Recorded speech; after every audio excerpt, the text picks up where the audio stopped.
Eu pouco ouvi na minha vida sermão sobre a vida de Isabel. E hoje eu gostaria de compartilhar um pouco daquilo que eu aprendi com a vida de Isabel, né? Isabel, esposa, então, de Zacarias, um sacerdote, e como o nosso texto, nós acabamos de ler, e narra sobre a vida, então, dessa personagem tão importante. No mundo antigo, e olhando mais apropriadamente os versos 39 a 57 do nosso texto, ainda vamos voltar aqui, que fala a respeito, então, que naqueles dias, dispondo-se Maria, foi apressadamente à região montanhosa, a uma cidade de Judá, e entrou na casa de Zacarias e saudou Isabel. Ouvindo esta saudação de Maria, a criança lhe estremeceu no ventre. Então Isabel ficou possuída do Espírito Santo e exclamou em alta voz: Bendita és tu entre as mulheres, e bendita o fruto do teu ventre. E de onde me provém que se me venha visitar a mãe do meu Senhor? Pois logo que me chegou aos ouvidos a voz da tua salvação, a criança estremeceu de alegria dentro de mim. Bem-aventurada a que creu, porque serão cumpridas as palavras que foram ditas da parte do Senhor. Amém? Amém. Então, no mundo antigo, como eu estava dizendo, a mulher não tinha nenhum valor, não é verdade? A religião grega romana não considerava haver objetivo comum na vida de homem e de mulher. No judaísmo, elas não eram desprezadas, mas também não eram consideradas iguais aos homens. O cristianismo, durante muito tempo, foi considerado religião inferior por causa da sua atitude para com as mulheres. Uma mulher era proibida de oferecer sacrifício, de colocar a mão sobre a cabeça do animal sacrificial. A única importância da mulher era ser dona de casa e uma boa genitora.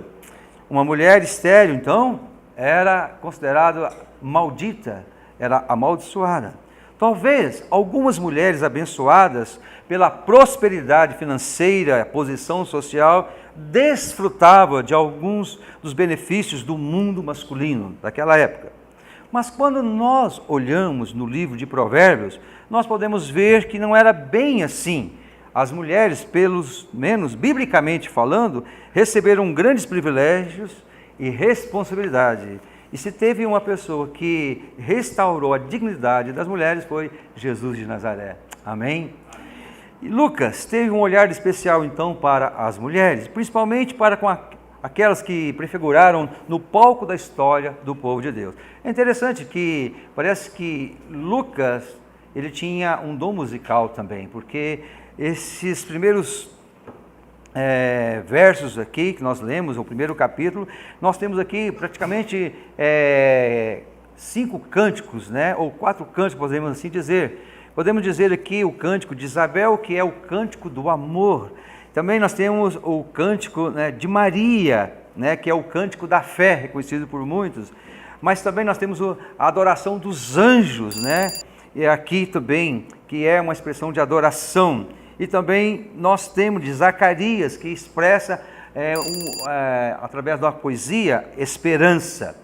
No entanto, meus irmãos, hoje, o nosso texto mais em destaque, eu gostaria de pensar um pouco sobre a vida de Isabel, ou Elizabeth, né, que é na tradução para o inglês, que é mãe, então, de João Batista. E também, na outra oportunidade, eu quero falar sobre Maria, né, que é a mãe, então, de Jesus.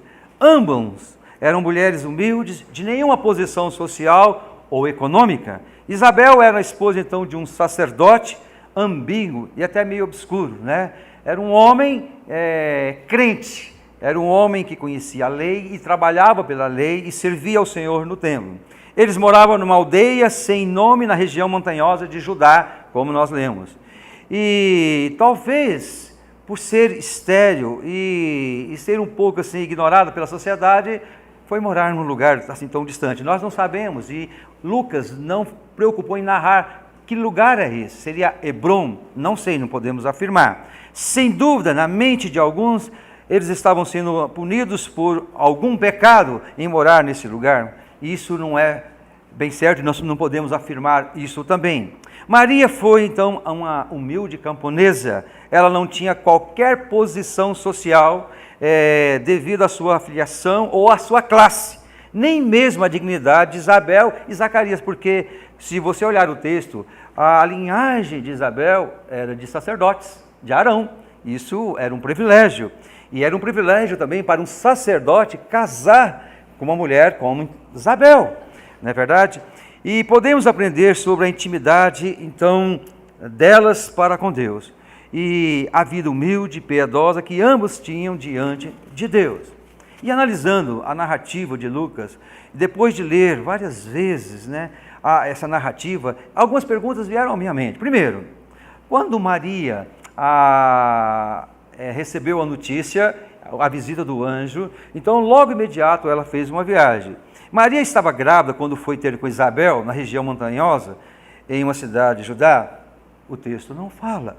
Maria comunicou com Isabel antes de ir à sua cidade? Não sei, porque o texto também não fala. As palavras de Isabel nos levam a pensar que sim, mas veja que por 5 meses ela ocultou o acontecimento da sua gravidez. Maria recebe a visita do anjo 6 meses depois e logo em seguida viaja para a cidade de Isabel e Zacarias. Lucas não fala nada a respeito do assunto. Maria estava presente quando João Batista nasceu? Não sei, mas se ela foi para lá quando Isabel estava grávida já 6 meses e ela ficou mais 3 meses, talvez sim, talvez não. O que é mais importante não é a preocupação com o que Lucas não escreveu, mas o que ele narrou para os seus leitores e que é importante para nós. Lucas, depois de mostrar o seu propósito de escrever este evangelho, ele começa a falar então na família de Zacarias e Isabel. E aí começa, logo no verso de número 5, ele começa então a falar: nos dias de Herodes, rei da Judéia, houve um sacerdote chamado Zacarias, do turno de Abias. Sua mulher era das filhas de Arão e se chamava Isabel.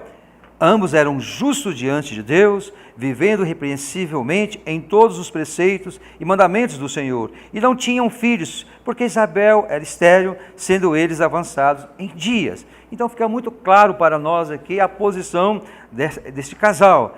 Eles estavam na época de Herodes, provavelmente Herodes o Grande, nessa época, Houve um sacerdote chamado Zacarias, do turno de Abias, ele era desse turno, e ele foi sorteado para trabalhar nessa ocasião, e não vou entrar nos detalhes aqui dessa época, que aqui lembre, quando o povo retornou do cativeiro, muitos dos sacerdotes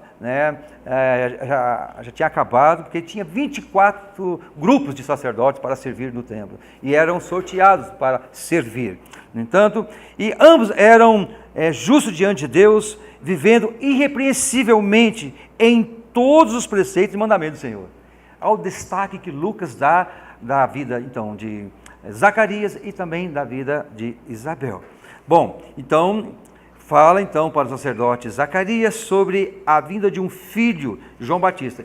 Aparece então no turno dele um anjo, e esse anjo traz uma notícia para ele, fala: olha, Deus ouviu a sua oração, e Deus agora vai cumprir e vai atender a sua oração, e você e a sua esposa, então, vocês terão um filho.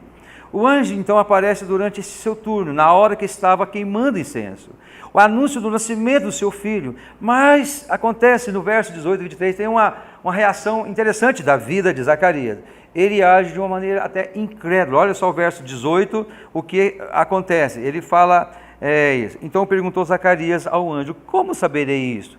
Pois eu sou velho e a minha mulher avançada em dias. Respondeu-lhe o anjo: eu sou Gabriel, que assisto diante de Deus, e fui enviado para falar-te e trazer-te essas boas novas. Todavia ficarás mudo e não poderás falar até o dia em que estas coisas venham a realizar-se, porquanto não acreditastes nas minhas palavras, as quais a seu tempo se cumprirão. Então, houve aqui uma incredulidade da parte daquele que era o sacerdote, era o homem que conhecia bem a lei, conhecia bem os mandamentos de Deus, não é verdade? Bom, e agora no verso 24 a verso 25, nós temos aqui a concepção então de Isabel, e ela ocultou isso por 5 meses. Bom, o anjo Gabriel agora visita então Maria, E ela, porém, ao ouvir as palavras, perturbou-se muito e pôs-se a pensar no que significava aquela saudação. E ela faz uma pergunta. E a pergunta de Maria, então, disse Maria ao anjo, verso 34, como será isso, pois não tenho relação com homem algum? Não seria muito fácil para uma menina de 16 anos, 17 anos, né, ouvir aquilo, não é verdade? Mas olha, a atitude de Maria revela incredulidade, revela falta de fé, falta de conhecimento? Eu creio que não. Ela apenas queria perguntar, e ela fez uma pergunta. E o anjo, então, respondeu. E a resposta, então, no final de tudo da conversa do anjo com Maria então, aqui está a serva do Senhor, que se cumpra em mim, conforme a tua palavra. E o anjo se ausentou dela. Então, está aqui a serva do Senhor, né? Não está aqui uma pessoa mais importante do que Deus. Está aqui uma serva do Senhor. Bom, imediatamente então, chegando no nosso texto aqui, nós podemos ver agora o desejo então de Maria visitar a Isabel. E nós não sabemos quanto tempo depois, mas eu creio que foi de imediato, porque ela recebe a visita do anjo e o anjo comunica também que a sua parente, né, sua parente está grávida, que é Isabel. E ela sabia que Isabel era bem mais velha do que ela, já era idosa. E agora aquilo mexeu com o coração. Nós não podemos aqui, nem por inferência, querer forçar o texto e dizer o que aconteceu. Eu só sei que ela aprontou e ela quis fazer uma visita então para Isabel. E ali então a viagem. E quando ela chega, o texto fala para nós sobre a saudação de Maria a Isabel. Naqueles dias, dispondo Maria, foi apressadamente à região montanhosa, a uma cidade de Judá. Entrou na casa de Zacarias e saudou a Isabel. Eu não sei, o texto não fala qual é esse tipo de saudação. Se ela chegou e tinha uma oração especial, ou se tem alguma outra maneira diferente de cumprimentar. Mas eu creio que mais ou menos, ela chegou e com um sorriso nos lábios, no coração, e abraçou ali a Isabel. Eu creio que foi assim, nada mais do que isso, porque o texto não fala nada. Mas naquele momento, nós podemos ver, o texto narra para nós que a manifestação do Espírito Santo e vem sobre a vida de Isabel, né? E ela fala coisas maravilhosas ali naquele momento. E há ali uma expressão de louvor e de adoração por parte de Isabel, que está nesse texto, que é muito importante para nós. Mas, então, nesse momento, vamos olhar um pouco o que eu posso aprender com Isabel, o que é relevante para todas as mulheres aqui presentes, mas para todos nós, o que nós podemos aprender com a vida de Isabel, né? E quando o anjo, então, veio a Maria, ele falou sobre tudo o que ia acontecer com ela, e lhe falou também sobre a gravidez de Isabel. Sem demora, então, ela foi fazer essa visita. E é interessante, porque o texto disse, para Deus não haverá impossível em todas as suas promessas. Amém? Para Deus nada é impossível. Bom, qual é a atitude? A primeira atitude que eu acho interessante aqui é que a Isabel engrandece Maria, mesmo antes que ela fale qualquer coisa sobre o que estava acontecendo. É interessante porque o texto, a história não fala se Maria mandou um recadinho para Isabel quando ela recebeu a visita do anjo. Nada disso. Mas quando ela chegou e ela a abraçou, ou que ela fez aquela saudação, então de imediato o texto fala, né, ouvindo essa saudação de Maria, a criança lhe estremeceu no ventre. Então Isabel ficou possuída do Espírito Santo e exclamou em alta voz, bendita és tu entre as mulheres, bendita o fruto do teu ventre. Puxa vida, quem contou para ela que Maria estava grávida? Quem contou para ela que o anjo havia visitado também a Maria? O texto não fala. O anjo não informou a Maria que a criança que nasceria de Isabel seria também o precursor do Messias. Quantas coisas passaram pela cabeça de Maria durante aquela viagem? Devo contar ou não para Isabel sobre a visita do anjo? Quando ela entra em casa, é recebida por Isabel como mãe do Senhor e do Messias. Olha só que maravilha. Quem? Isso é, mesmo antes, né, de qualquer anúncio, de qualquer coisa, ali ela já começou a louvar e cantar, dizendo, né, bendita é o fruto do teu ventre. Olha que maravilha.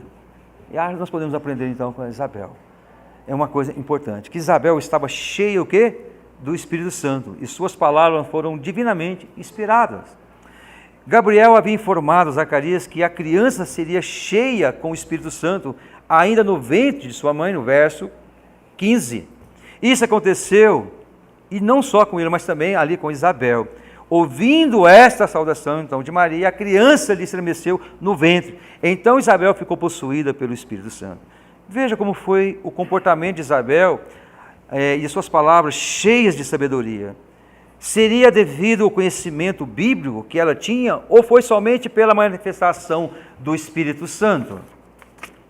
Não sabemos o certo, mas uma coisa é certa, ela falou inspirada pelo Espírito Santo. Ela estava divinamente inspirada. E uma coisa interessante, no certo sentido, Isabel falou por João, mas também ela falou como João.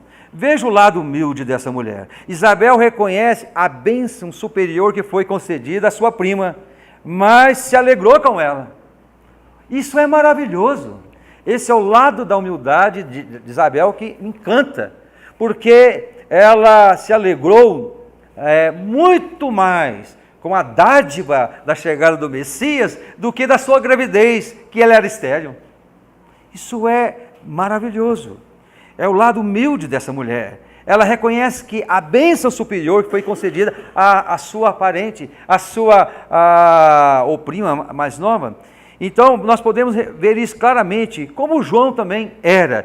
Olha só, em João, no Evangelho de João, no capítulo 1, verso 19 a 30, fala assim: este foi o testemunho de João, quando os judeus lhe enviaram de Jerusalém sacerdotes e levitas para lhe perguntarem: quem és tu? Ele confessou e não negou. Confessou: eu não sou o Cristo. Então lhe perguntaram: quem és, pois? És tu Elias? Ele disse: não sou. És tu o profeta? Respondeu: não. Disseram-lhe, pois: declara-nos quem és, para que demos resposta àqueles que nos enviaram, que diz a respeito de ti mesmo. Então ele respondeu: eu sou a voz que clama no deserto.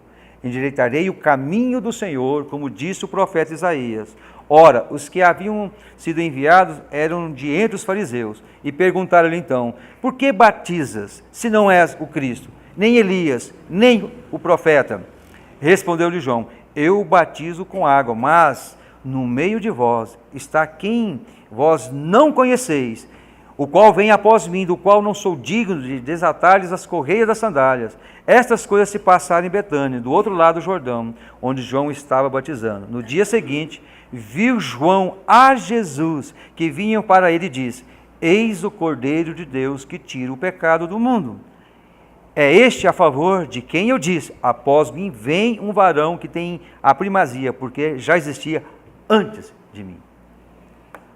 Olha que coisa maravilhosa. Olha como era a vida de Isabel. Olha como era a vida de Zacarias. O conhecimento que eles tinham das Escrituras. Eu creio que nesse momento, essa revelação que ela teve, e esse louvor que ela entoou, essa adoração que ela fez diante ali da sua parente, de Maria, ela fez porque ela tinha um conhecimento profundo das Escrituras.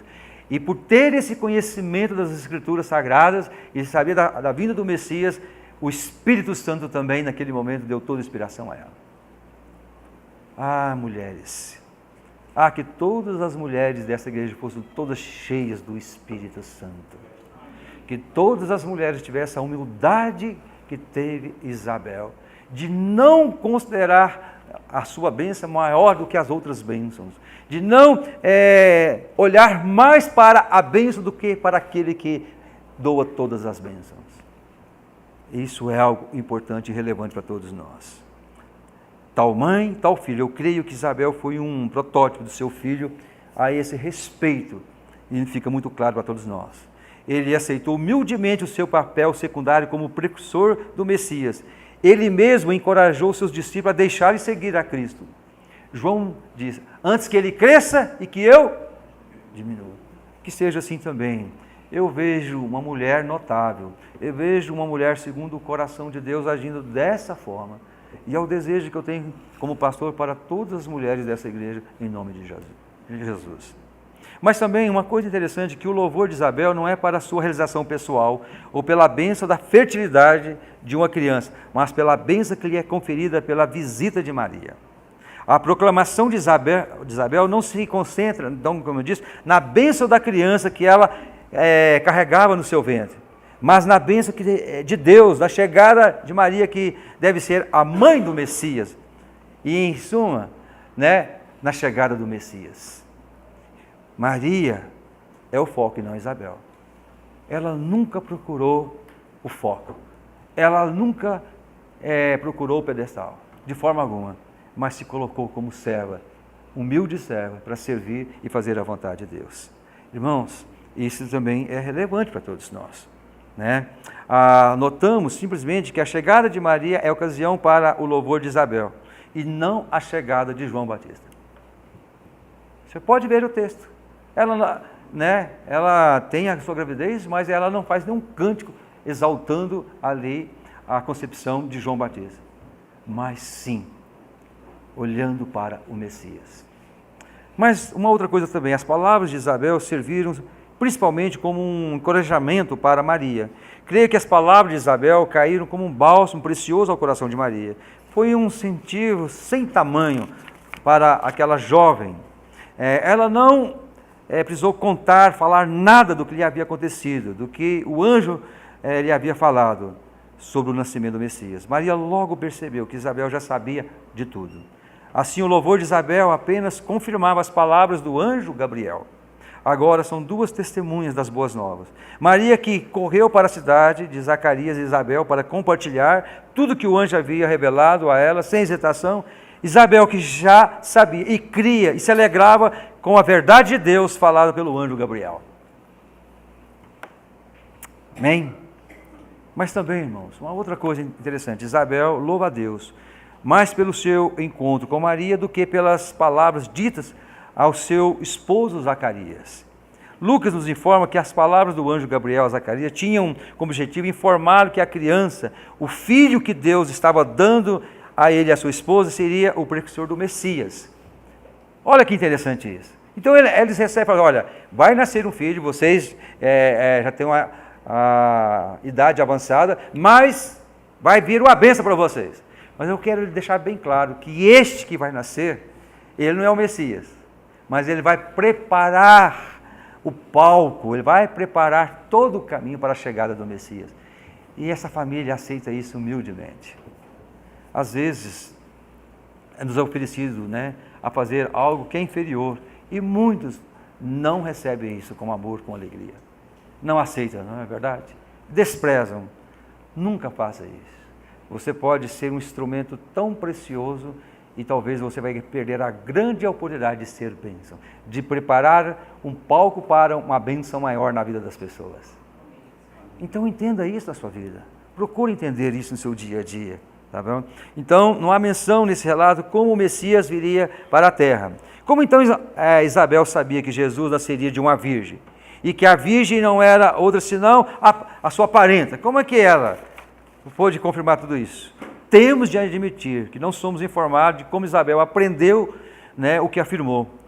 Se foi por inspiração divina ou por conhecimento das Escrituras. Mas eu creio que as duas coisas estão juntas aqui. Tanto o conhecimento como a ação do Espírito Santo. Será por que o Espírito Santo não enche mais as nossas mulheres, os nossos homens hoje? Por que nós temos poucas pessoas cheias mesmo do Senhor hoje? Nós precisamos, meus irmãos, de um avivamento espiritual, eu creio isso. Todos nós, não é verdade? Todos nós. Ai, como este mundo tem atacado os nossos corações. Como nós temos investido mais tempo nos nossos prazeres aqui da terra e não lá do céu. Mas nós precisamos abrir o nosso coração para essa realidade, irmãos, para essa realidade. Então, o Espírito de Deus confirmou naquele momento que Maria era a pessoa que Deus tinha escolhido para que viesse o Messias. E Isabel entendeu isso claramente. Porque estava cheia do Espírito Santo. Não estava cheia de si mesma. Mas também, por último, irmãos, uma coisa interessante. O louvor de Isabel sugere que ela tinha maior profundidade na percepção espiritual e bíblica do que seu próprio marido. Talvez é meio difícil dizer isso, mas é uma realidade. Isso fica claro da reação de Isabel com a chegada de Maria e da reação de Zacarias depois de ouvir as palavras do anjo Gabriel no templo. A reação de Isabel se transforma em louvor, em adoração. A reação de Zacarias se transforma em incredulidade. O que Lucas quer mostrar é que algumas mulheres podem muito bem superar aos homens espiritualmente falando. E é verdade. Há muitos lares hoje que as mulheres, elas têm a liderança espiritual. Elas estão muito mais cheias de Deus. Elas têm muito mais autoridade bíblica do que os homens. Em muitos lares hoje. Lucas está mostrando que as esposas não estão restritas ao nível de espiritualidade do seu companheiro, de forma alguma. Mas, irmãos, o louvor e a adoração de Isabel ultrapassa em muito a atitude incrédula do seu marido, sacerdote, que pede um sinal do anjo. E isso é uma realidade. E isso preocupa o meu coração também em relação à minha vida dentro do meu próprio lar. Em relação à atitude. Como é que é o nível de espiritual tanto do pastor Gil, como da esposa do pastor Gil e da família do pastor Gil? Aqui fica muito claro a atitude de Isabel. Jamais ela se colocou na condição de ser a melhor, ou a mais, não. Mas se colocou naquela que temia a Deus e vivia de uma maneira irrepreensível diante daquela sociedade. Isabel é uma mulher magnífica, é uma mulher de Deus, na opinião de Lucas e na minha também. Uma mulher de Deus. Ontem nós tivemos aqui, à tarde, o trabalho da SAF, né? E o pastor André falou sobre o empoderamento, né? Feminino, né? E foi muito boa a palavra dele, foi muito joia. Foi uma pena que tinha poucas mulheres aqui da nossa igreja participando dessa atividade. Foi excelente a palestra eu falo pastor André, né? Porque é o vício, né? É o vício, agora não tem como desse vício, né? Mas ele não deixa de ser pastor, não oficialmente falando, mas ele é um pastor segundo o coração de Deus, não é verdade? Para pastorear. Mas ele falou ontem aqui, e foi uma bênção. Tinha aqui a SAF, Pedro Ludovico, aqui na igreja, né? E tinha aqui representante da federação, e foi um trabalho excelente, mas triste por poucas pessoas participarem desse trabalho. A minha conclusão é, meu irmão, diante de tudo isso, que a vida de Isabel não passe desapercebida por cada mulher que se faz presente hoje aqui. Que ao olhar ao texto, não lembra só do Natal, e passe assim de largo, mas caminhe um pouco com Isabel, tenta entender esse coração, aprenda com ela sobre a verdadeira adoração. Veja só a expressão dela em manifestar: bendita és tu entre as mulheres, bendito é o fruto do teu ventre. E de onde que me provém que venha visitar-me a mãe do meu Senhor? Olha só, ela está olhando para a parente e está dizendo para a prima: a mãe do meu Senhor. Olha que maravilha. Geralmente, né, quando um parente fica mais rico que o outro, ele fica morrendo de inveja e de ciúme. Não é verdade? Tem muita gente na família que é uma disputa tremenda. Quando um irmão prospera, ou quando a cunhada prospera, ou vice-versa, há rixas, há inveja, há ciúme, muitas vezes, né? Mas há lares sinceros também, há lares que entendem a bênção de um para com o outro, né, no crescimento. E olha nesse caso aqui, a alegria daquela senhora de idade, né? O prazer de ver aquela jovem, 16, 15 anos, não sabemos, né? Naquele momento, e olhar para e curvar-se para aquela jovem, né? Mãe do meu Senhor. Que maravilha! Mas também aprenda com a sua humildade, né? Que ele cresça e eu diminua, foi o que nós cantamos. Isso aqui não foi verdade? Que ele cresça. Às vezes o nosso coração é tomado por tanta arrogância, por tanto desespero, que nós deixamos de aprender com o exemplo de Isabel. Aprenda também com a intimidade que elas tinham com Deus e com as Escrituras Sagradas. que você, mulher, seja uma mulher íntima de Deus, mais íntima do que você é íntima do seu marido. Seja íntima de Deus. Que você tenha intimidade com Ele e com a sua palavra, e medita nela dia e noite, noite e dia. E faça dessa palavra, assim, o deleite maior do seu coração. Mas aprenda também com a fé de Isabel, na esperança de olhar sempre para o cumprimento das promessas de Deus e olhar com fé e ter sempre esperança que Deus há de cumprir a sua palavra, porque não há nada impossível para Deus. E aprenda também a verdadeira adoração. Cante, louve a Deus, exalte o Senhor, porque grande é o Senhor no meio de vós. Grande é aquele que está em você, mulher. E se tem alguma mulher que eu posso destacar no Dia Internacional da Mulher, o destaque meu seria Isabel. Isabel, por seu exemplo. Agora, tantas mulheres nós temos ainda na Bíblia para falar, não é verdade? E na outra oportunidade eu quero falar então sobre o cântico de Maria, a exaltação de Maria, e olhar um pouco para o coração de Maria. O que nós podemos aprender com Maria? Muitas coisas. Às vezes, muitas pessoas olham para Maria, para a situação que ela não merece. Coloca ela onde ela não merece estar. Mas muita gente também coloca Maria lá embaixo, onde também ela não deve estar. Na outra oportunidade, nós vamos entender qual é o lugar de Maria então. O que nós podemos aprender com Maria? Que Deus possa, assim, abençoar o coração de cada um.